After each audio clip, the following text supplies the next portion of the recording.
السلام علیکم، میں محمد عدنان آپ زاویہ اسکول سسٹم کے ساتھ اردو جماعت نام کے لیکچر نمبر 10 کے ساتھ عزیز طلبہ، آج ہم جو ہے وہ پہلی نظم جو کہ حمد کے نام سے وہ شروع کریں گے۔ تو اس میں آپ کو پتہ ہی ہے، پہلے آپ نے پڑھا ہے یہ سلیبس، تو یہ نظم کا عنوان دیکھیں حمد، اور شاعر کے نام کیا ہے؟ مولانا الطاف حسین خالی۔ اب اس میں سب سے پہلے ہم تعارف کو دیکھتے ہیں۔ تعارف کے حوالے سے چند سوال جو ہے نا وہ جو اہم نوعیت کے ہیں وہ میں نے علیحدہ کیے ہیں، انہیں ہم پہلے دیکھتے ہیں۔ پہلا سوال دیکھیں، مولانا الطاف حسین علی کا سن پیدائش اور وفات لکھیں۔ جواب میں آپ دیکھیں، مولانا الطاف حسین علی 1837 میں پیدا ہوئے اور 1914 میں وفات پائے ہیں۔ اس کے بعد مولانا الطاف حسین علی کے والد کا نام لکھیں۔ مولانا الطاف حسین علی کے والد کا نام خواجہ عزت بخش تھا۔ اسی طرح سوال ہے، مولانا الطاف حسین علی کو کب اور کیا خطاب ملا؟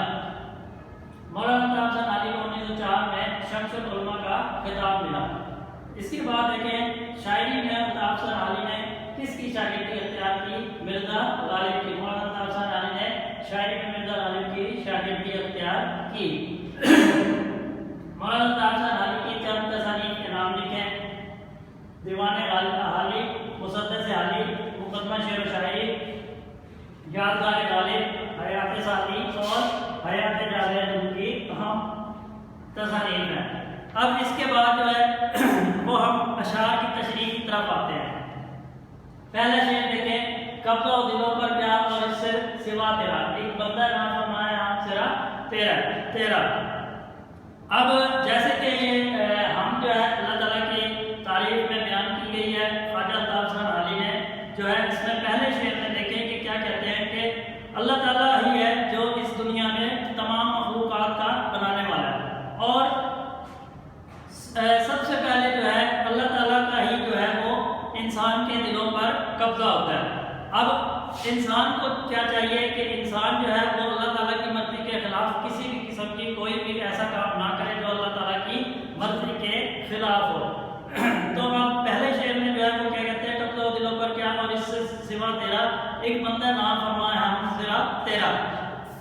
اب مولانا الطاف حسین علی نے خود کو جو ہے وہ ایک بندہ نافرما کے نام سے پکارا ہے۔ کیوں؟ انسان جو ہے وہ دنیا میں آتا ہے، اس دنیا میں جب پیدا ہوتا ہے اس کے بعد بڑھتا ہے، پھلتا پھولتا ہے، اور وہ اللہ تعالیٰ کی جو ہے وہ نعمتوں کو بھلا بیٹھتا ہے۔ اللہ تعالیٰ کی نعمتوں کو جب وہ بھلا بیٹھتا ہے تو وہ مختلف گناہوں میں مختلف مسائل کا شکار ہوتا چلا جاتا ہے، غلطیاں کرتا ہے۔ تو اب اسی وجہ سے شاعر نے اس میں یہ بات بیان کی ہے کہ میں جو ہوں وہ ایک گناہ گار بندہ ہوں، لیکن اللہ تعالیٰ ہی ہے جس نے مجھے یہ توفیق دی کہ میں اس کی تعریف بیان کروں۔ دوسرا شعر دیکھیں، گو سب سے مقدم ہے حق تیرا ادا کرنا، بندے سے مگر ہوگا حق کیسے ادا تیرا۔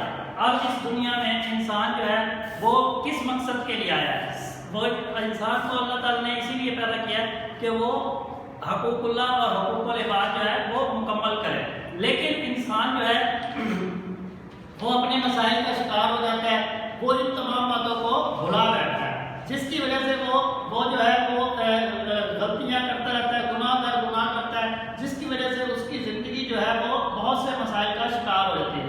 اس طرح نہ وہ دنیا میں خوش رہ سکتا ہے، نہ ہی وہ آخرت میں اللہ تعالیٰ کے ہاں جب جائے گا تو اس کو پھر وہاں پر بھی جواب دہ ہونا پڑے گا۔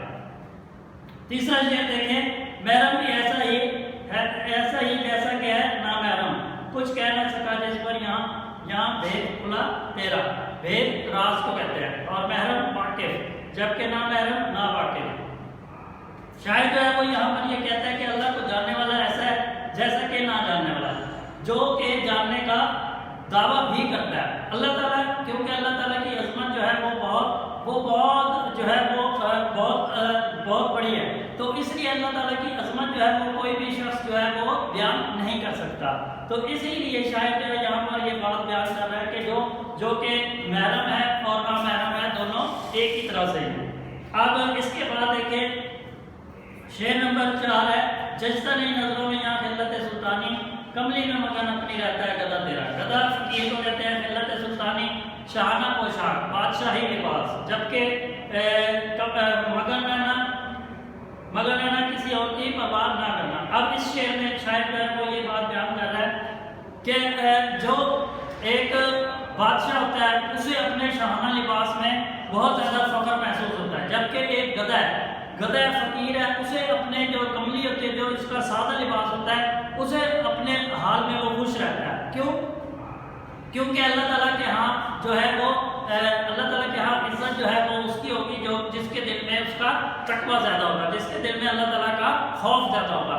اسی وجہ سے شاعر نے یہاں پر یہ بات بیان کی ہے کہ جتنا نہیں نظروں میں یہاں خلت سلطانی، کہ بھئی اس جو ایک فقیر ہوتا ہے، گدھا ہوتا ہے، اس کی نظر میں بادشاہی لباس کی کوئی بکت یا کوئی حیثیت نہیں۔ تو یہ ہے آپ کا لیکچر، اسے آپ نے اچھے طریقے سے یاد کرنا ہے، تعارف کو اچھے طریقے سے یاد کر لینا ہے۔ باقی جو اگر کوئی مسئلہ ہو، کوئی بات پوچھنی ہو تو آپ اسکول کے دیے گئے نمبروں سے رابطہ کر کے پوچھ سکتے ہیں۔ بس رام شکریہ۔